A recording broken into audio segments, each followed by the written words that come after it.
Fala pessoal, muito bom dia. Hoje a gente vai ver aqui o passo a passo sobre como fazer o método evolutivo para avaliação de imóveis. Qualquer dúvida que você tiver aí, deixa aí nos comentários que eu vou tentar responder, e se eu não conseguir responder no comentário, eu faço, e for interessante o suficiente, eu faço um vídeo explicando esse comentário, tá bom? Vamos lá, método evolutivo. Por que e quando fazer o método evolutivo? Na norma, o método que é o mais indicado é o método comparativo. Então, quando é que você deve fazer o método evolutivo e por quê? Você deve fazer ele quando você não tem a possibilidade de fazer o método comparativo. Pronto, essa é a única explicação. Muita gente fica assim, então eu só posso fazer se for de igreja, se for de galpão, se for de não sei o quê. Não necessariamente. Você pode estar numa cidade, por exemplo, que tem amostra suficiente, por exemplo, de galpão, para você fazer pelo método comparativo. Então, você não poderia fazer, não seria indicado você fazer pelo método evolutivo um galpão nessa cidade hipotética, sendo que lá tem amostra suficiente para fazer pelo método comparativo. Então, você só precisa entender essa explicação. Você pode e deve fazer pelo método evolutivo quando não tiver amostras suficientes sobre aquele imóvel que você vai avaliar. Se for uma casa que é uma casa muito diferente e não tem outras amostras semelhantes, você pode fazer pelo método evolutivo. Se for uma igreja e não tem outras igrejas à venda, que é comum, né, acontecer, você pode fazer pelo método evolutivo e assim sucessivamente. Quais os imóveis eu posso ou devo fazer pelo método evolutivo? Está explicado já. Todo imóvel que não tiver amostra suficiente naquela região para que você possa fazer pelo método comparativo. Então, daí você vai fazer pelo método evolutivo. Vamos lá. Vamos ver as etapas em que o método evolutivo se divide. Quando você for fazer ele, você vai fazer ele em 3 etapas. Dentro do método evolutivo, você vai usar o método comparativo. No caso, você vai usar o método comparativo fazendo pelo terreno daquele imóvel que você está avaliando, considerando só o terreno, né? Como se não tivesse nada construído ali. No segundo passo, você vai fazer o levantamento de custos de reedição daquele imóvel. Por que reedição? Você vai fazer o levantamento de custo como se ele tivesse sido construído como novo, e depois você vai fazer a depreciação daquele imóvel para que você tenha um valor mais aproximado do que ele estaria valendo nos dias de hoje, que vai ter passado um tempo daquela construção, né? Se ele tivesse novo, então vai ser o valor de novo. Mas se já tiver passado alguns anos, você vai ter que fazer o custo de reedição, que é considerando a depreciação daquele imóvel com o tempo, né? E no terceiro passo, você vai calcular o fator de comercialização, que é basicamente o fator que vai dizer se aquele mercado, o imóvel está sendo mais valorizado, menos valorizado. Então, normalmente o fator de comercialização gira entre 0,8, 1,3, mais ou menos nessa faixa aí. Mas mais na frente eu vou passar um pulo do gato aí desse fator de comercialização. Agora vamos lá, vamos destrinchar o método comparativo sobre o terreno.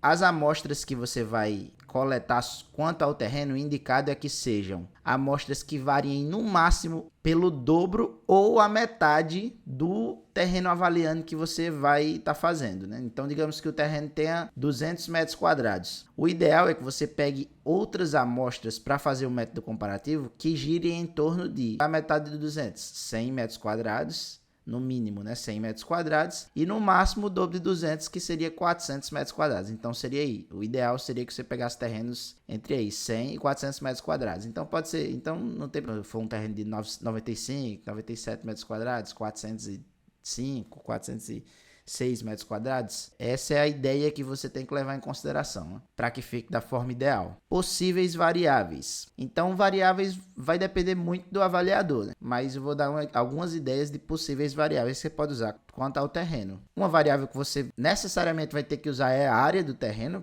porque quando você está avaliando terreno, a área do terreno é uma variável muito importante. A variável, isso é uma variável dependente, né? A variável independente que é indicada que você faça é o valor unitário daqueles terrenos, né? Então seria o valor total, o valor que ele está sendo ofertado dividido pela área. Ali você vai ter o valor unitário daquele terreno. Então essa normalmente é a variável independente indicada que você use. Outras variáveis dependentes que você pode usar é localização, valorização do local, se é esquina ou se não é esquina, tamanho da testada do terreno, que seria a frente, né, do terreno. Então são algumas das variáveis que você pode usar, mas aí essa questão das variáveis fica muito a critério do avaliador. Mas a área do terreno e a variável independente do custo unitário, eu indico que sempre seja usado no caso da avaliação de terreno. 3. Cálculos. Os cálculos, eles podem ser feitos basicamente, eles podem ser feitos de 3 maneiras, na verdade, né? Mas hoje em dia eles são feitos de 2 maneiras. As 3 maneiras seriam o quê? Manualmente, que hoje praticamente não existe, você pegar o papel e fazer. Pelo Excel, que já é uma evolução de você fazer no papel, né? O Excel já faz muita coisa para você. E eu coloquei aqui Sysdea, mas é basicamente os programas que tem vários hoje no mercado, que eles já automatizam bem mais coisas do que o Excel, por exemplo, para você. Então você pode escolher qual dessas que você vai fazer. O Excel você já tem que ter bem mais conhecimento ali para poder fazer. Então, para quem está começando, o indicado sempre é isso, é que você consiga conteúdos que você possa entender e fazer pelo Excel, porque no Excel você vai ter uma noção mais interessante sobre avaliações de imóveis, você vai conseguir compreender melhor as coisas, e depois que você já souber fazer pelo Excel, já tiver feito algumas vezes, aí você pode passar para é ideal que você passe para um sistema, porque vai facilitar muito o seu trabalho, mas você já vai ter o conhecimento de muitas coisas que, por exemplo, você não teria se você só fosse um utilizador do sistema, né? Claro que você pode ter os mesmos conhecimentos só usando o sistema, mas aí você não seria obrigado a ter, né? No Excel você é basicamente obrigado a ter, porque lá é meio que você constrói tudo do zero, né? Custo de reedição. O custo de reedição, ele funciona basicamente em o cálculo do custo de reedição, ele funciona basicamente em 2 etapas, que foi aquelas 2 etapas que eu falei para vocês. A primeira é o cálculo do custo para construir aquele imóvel que você está avaliando, agora considerando só o imóvel, sem considerar o terreno, o custo de você construir aquele imóvel, o custo de construir ele novo. O imóvel pode estar velho, acabado, só o cacareco, mas você vai fazer o cálculo considerando como se ele tivesse sido construído novo. E como é que normalmente você faz isso? Ou pelo CUB ou utilizando um orçamento sintético. Pelo CUB, você tem as considerações para fazer os cálculos pelo CUB, que eu não vou adentrar nisso agora.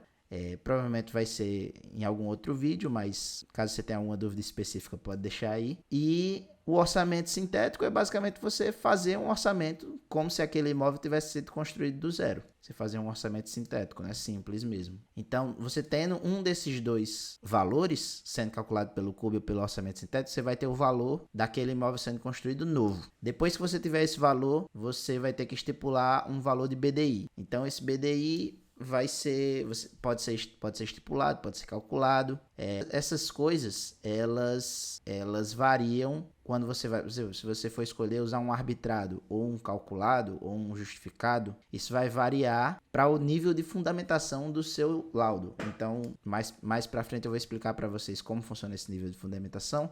Você vai entender, eu posso usar um justificado, eu posso usar um calculado, eu tenho que usar você vai entender qual o necessário que você tem que usar para atingir aquele mínimo grau de fundamentação. Mas o que você tem que entender é que você também tem que levar em consideração o BDI. Mas, por exemplo, uma situação que você pegou um imóvel, onde aquele imóvel ele foi construído sem o auxílio de uma construtora, sem auxílio de engenheiros, só foi ou o próprio proprietário ou com a ajuda ali de alguns pedreiros construindo, uma autoconstrução, né? Então, nesse caso, não vai ser inserido o BDI. Você pode justificar que você não está utilizando o BDI por esse motivo, porque o BDI é justamente o fator que vai levar em consideração as despesas indiretas, né? As despesas com a administração, com os engenheiros e essas coisas que numa autoconstrução não tem. Então, você pode usar essa justificativa, né? Nesse caso em específico. Você tem que entender que você sempre tem que levar em consideração o BDI. E caso ele não precise ser utilizado, como esse que eu falei, você tem que justificar o porquê, né? E esse passo 4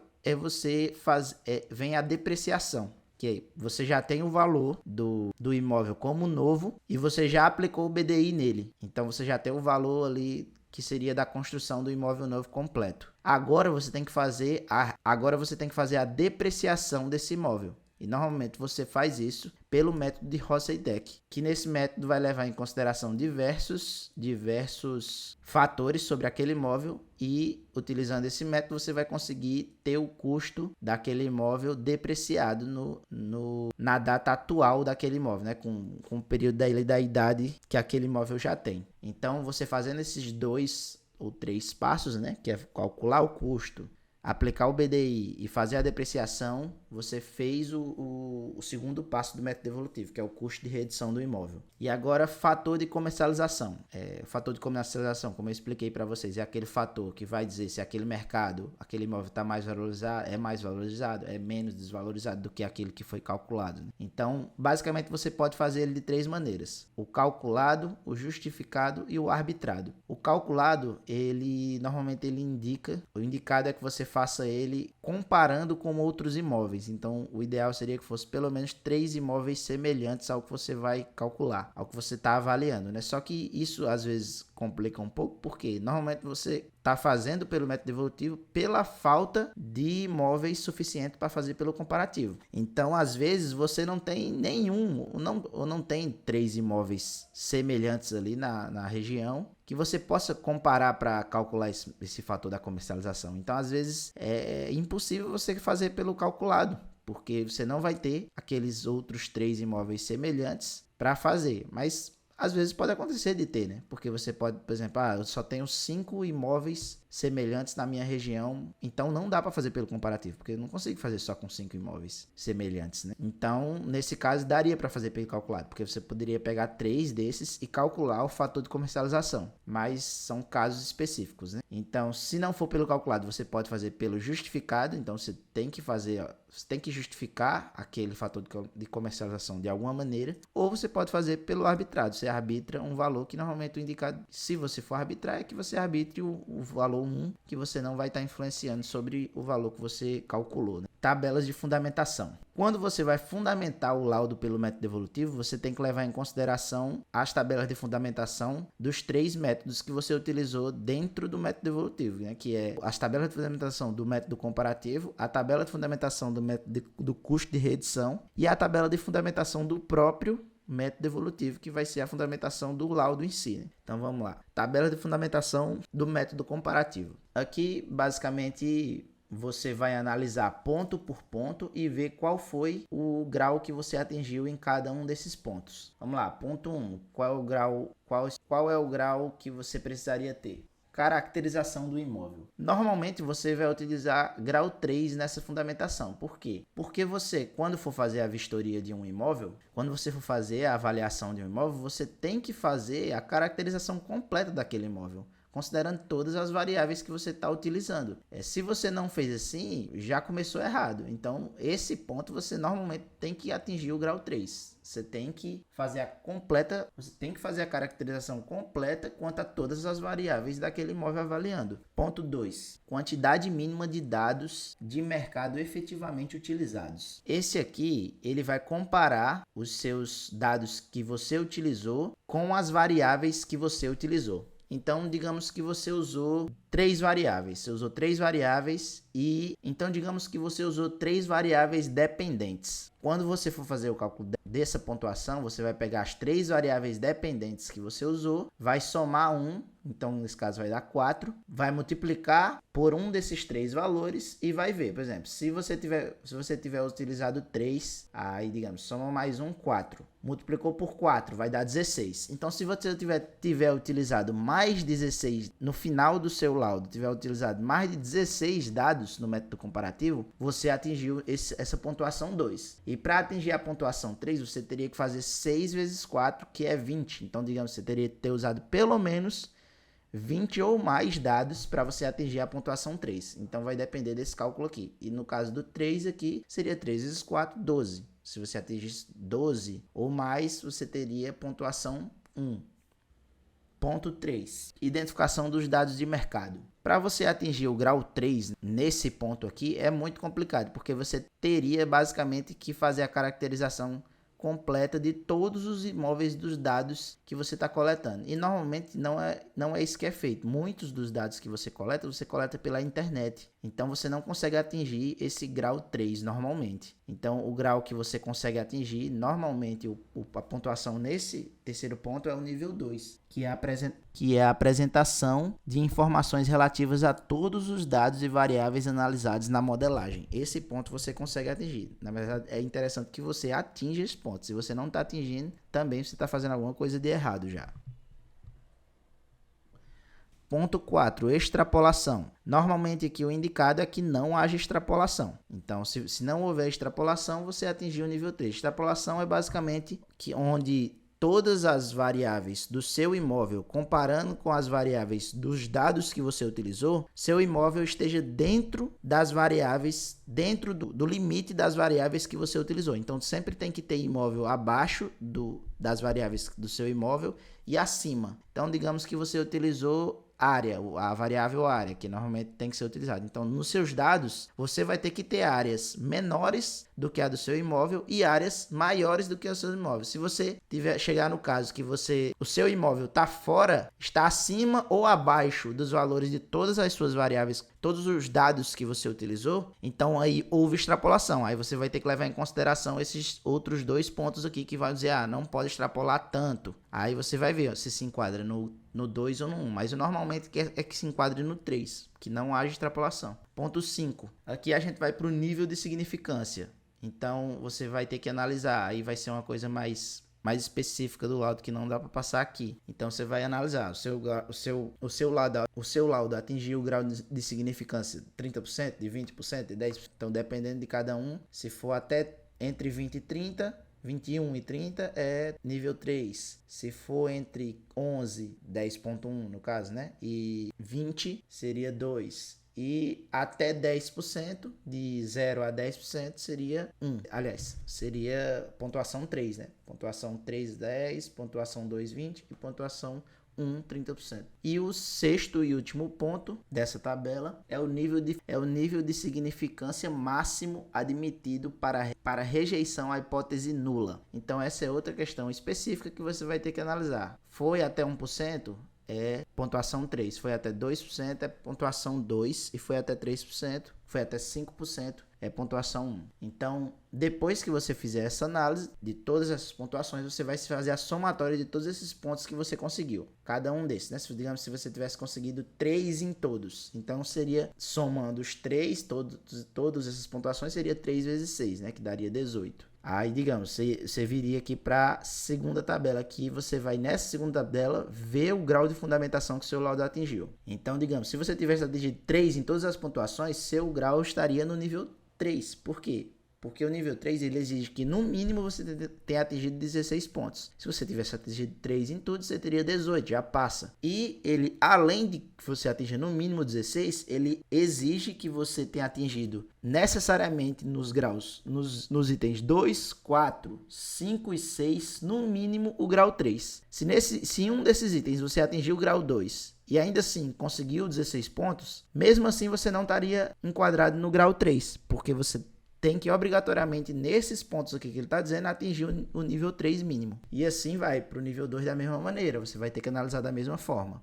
A pontuação mínima para o nível 2 são 10 pontos. Então você vai fazer a somatória. Atingiu no mínimo 10 pontos, grau de fundamentação 2. Agora você vai analisar aqui se você cumpre esse requisito, que é o quê? Nos itens 2, 4, 5 e 6, no mínimo grau 2. No mínimo pontuação 2 ali. Então se em um desses você tiver atingido pontuação 1, você também não está inserido no grau 2. Da mesma forma, nível 1, você vai ver, conseguiu no mínimo 6 pontos, todos no mínimo grau 1, você está no grau 1. Mas nesse caso aqui, o ideal sempre é que você atinja pelo menos o grau de fundamentação 2. Né? E essa terceira tabela seria o grau de precisão do método comparativo, que vai variar de acordo com a amplitude calculada do seu gráfico. Também é uma coisa bem específica, né, do método de avaliação. Então, basicamente, você vai analisar. Sua amplitude foi até 30%? Se foi de 0 a 30%, você conseguiu pontuação 3, conseguiu grau de precisão 3. Se foi entre 30 e 40, você conseguiu grau de precisão 2. Se foi entre 40 e 50, você conseguiu grau de precisão 3. Se foi maior do que 50, você não conseguiu nada. Tem que fazer de novo. O ideal nesse caso é que você sempre consiga o grau de precisão 3, que seja uma amplitude menor do que 30%. Agora vamos para as tabelas de fundamentação do método da quantificação de custo para conseguir calcular o custo de reedição. Vamos lá, aqui você vai ter duas tabelas para analisar. Vai seguir mais ou menos a mesma análise da primeira tabela.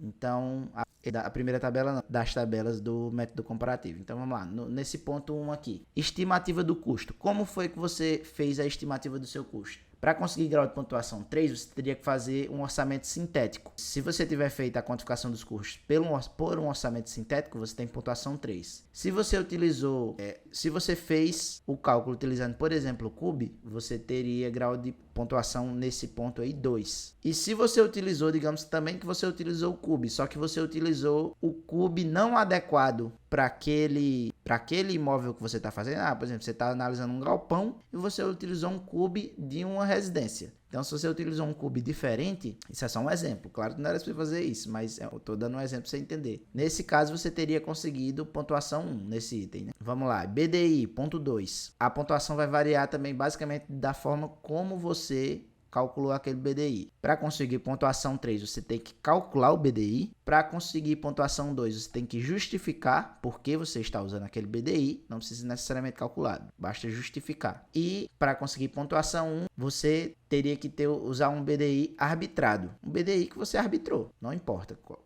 Assim, tem que ter algum tipo de lógica, mas é um BDI arbitrado que você arbitrou como profissional. Aí você conseguiria pontuação 1 nesse item. O que você não pode fazer nesse caso é não utilizar o BDI. Se você não utilizar o BDI, está errado. Se você não utilizar assim, né? Naquele caso lá que eu falei, você pode não utilizar, mas você tem que justificar por que você não está utilizando, né? Depreciação, e o terceiro e último ponto é a depreciação física. Aí ele vai levar, foi calculado, aí ele vai falar, por exemplo, para conseguir 3 pontos. Foi calculado por levantamento do custo de recuperação do bem para deixá-lo no estado de novo, ou casos de bens novos, ou projetos hipotéticos. Nessa pontuação aqui, normalmente você vai atingir o nível 2, que é utilizando para fazer o custo de reedição o método de Rosseitec. Se você utilizar aquele método para fazer esse custo de reedição, você vai atingir o grau de fundamentação 2, que é o necessário, que é o ideal que você atinge sempre. E a pontuação 1 é arbitrado, que não é o indicado que você faça, né? Nunca é indicado que você atinja grau de fundamentação 1. E agora vamos lá, agora vamos fazer o enquadramento do grau de fundamentação do método do custo de reedição, né? Você vai fazer a mesma coisa, soma as pontuações e vai analisar os requisitos para atingir aquele grau. Por exemplo, para você atingir grau 3, você tem que ter pelo menos 7 pontos. Nesse caso aqui, dessas somas aqui, que foi uma avaliação que eu fiz, foi 3 mais 2, 5, mais 2, 7. Então, atingiu o 7, né? Teoricamente, estaria no nível 3. Mas agora vamos ver se cumpre as exigências. Qual é a exigência para estar em grau 3? É que o 1 esteja na pontuação 3 e os demais estejam no mínimo no grau 2. O 1 está na pontuação 3? Está. No caso, é feito por um orçamento sintético. Os outros dois estão em grau 2? Tá. O BDI foi justificado e o método da reedição utilizado para o cálculo da reedição foi um método consagrado, no caso de Rosseitec. Então está em pontuação 2. Então nesse meu caso específico, o laudo se enquadrava no grau 3 de fundamentação. Para grau 2, você tem que atingir no mínimo 5 pontos e os itens 1 e 2, eles dois no mínimo tem que estar no grau 2 de fundamentação. No caso, você tem que ter feito pelo menos pelo CUB corretamente e tem que ter o BDI justificado.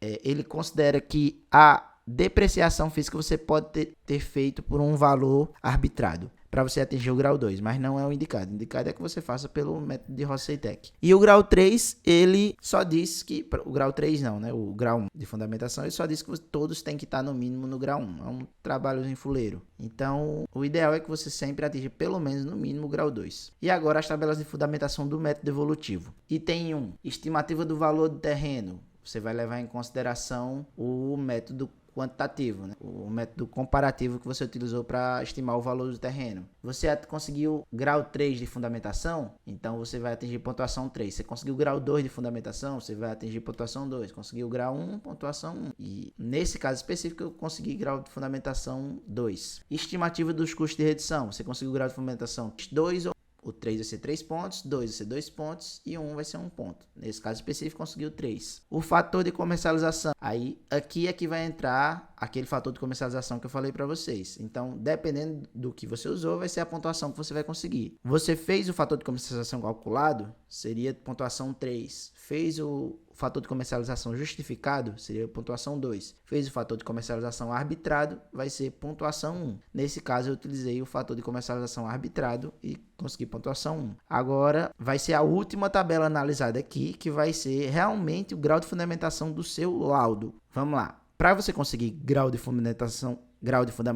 3 no laudo do método evolutivo, você teria que atingir pelo menos 7 pontos fazendo a somatória desses 3 aqui. Nesse caso específico, eu só consegui 6, né? 2 mais 3 mais 1, 6 pontos. Então, não estaria enquadrado no grau 3. E além de conseguir os 7 pontos, você tem que, pelo menos o item 1, no método comparativo, você tem que ter atingido o grau 3. E nos outros, no mínimo, o grau 2. No custo de redução e no fator de comercialização, você teria que ter atingido o grau 2 para conseguir esse grau de fundamentação 3. O grau de fundamentação 2 tem que atingir no mínimo 5 pontos, que eu consegui. E os itens 1 e 2, pelo menos, tem que estar no mínimo no grau 2. E o fator de comercialização pode estar no grau 1. Então, qual é o pulo do gato nesse caso do fator de comercialização? É que, para você atingir grau 2 de fundamentação, você pode arbitrar o fator de comercialização. Se você tiver conseguido colocar os outros dois no grau de fundamentação 2, você pode arbitrar. Então, para você atingir o grau 2, você sempre vai poder arbitrar o fator de comercialização. Porque se em um dos dois acima você tiver atingido grau 1, você não vai conseguir o grau 2 de forma nenhuma, nem que você atinja grau 3 no fator de comercialização. Então, meio que não adianta. Se você tiver dificuldade, o ideal é que você arbitre e pronto, você vai conseguir o grau 2 de fundamentação. E mesmo para conseguir o grau 3 de fundamentação, você só precisa justificar, você nem precisa calcular, entendeu? Então, o fator de comercialização, o pulo do gato é esse. Normalmente, e é o que você normalmente quer atingir ao grau 2 de fundamentação, para esse caso você só precisa arbitrar. Então você arbitra o valor que você acha adequado para aquela situação. E é isso, pessoal. Aqui a gente destrinchou todo o passo a passo de como um laudo deve ser feito pelo método evolutivo. Só reafirmando, qualquer dúvida que vocês tenham, deixe aí nos comentários que eu vou estar respondendo, ou vou estar respondendo em comentário ou em vídeo. E se você tem interesse por essa área de engenharia de avaliações, já se inscreve aí no canal que a gente vai ter muito conteúdo sobre esse aqui, beleza? Forte abraço!